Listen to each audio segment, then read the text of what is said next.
Hi friends, কেমন আছো সবাই? আশা করি ভালো আছো সবাই। তো তোমরা বলো তো আমি কী রান্না করছি।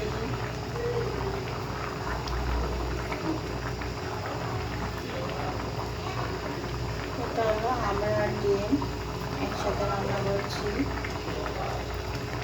এটা খেতে কিন্তু অনেক মজা।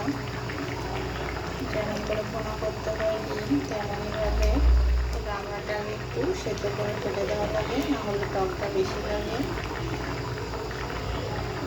আলাদাভাবে রান্নাটা সিদ্ধ করে নিয়েছি, তারপরে ডিমগুলো সিদ্ধ করে ভাজি করে নিয়েছি।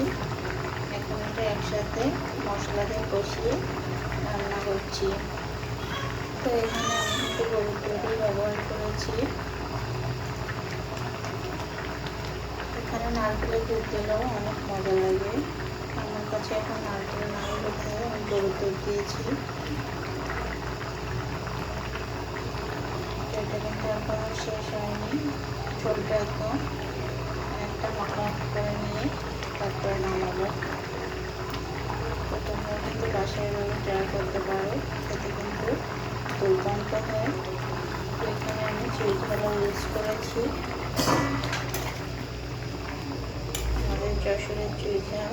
তো আমি তো এগুলো মাংস আর এখনো এগুলোতে আমি চুইঝাল ইউজ করি। তো এখানে আরও আছে অনেকগুলো, এখানে আরও আছে অনেক কিছু দিয়েছি।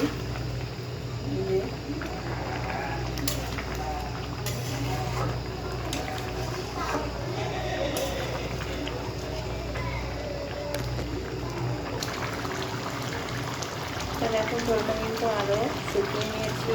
তো এমন পর্যায়ে একটু গরম মশলা দিয়ে আরও 2 মিনিট জাল করে নিলে হয়ে যাবে। তো আমি এখানে গরম মশলা দিয়ে দিয়েছি, এখন আর একটু জাল করে নিচ্ছি।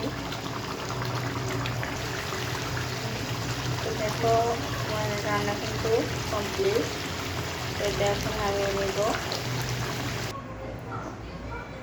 তো দেখো রান্নার পরে যে নামটা এসেছে, কালার কেমন হয়েছে তোমরা কমেন্ট করে সবাই জানিও। অবশ্যই বাসায় এভাবে ট্রাই করো। তো ভিডিওটা পর্যন্তই, সবাই ভালো থেকো, সুস্থ থেকো।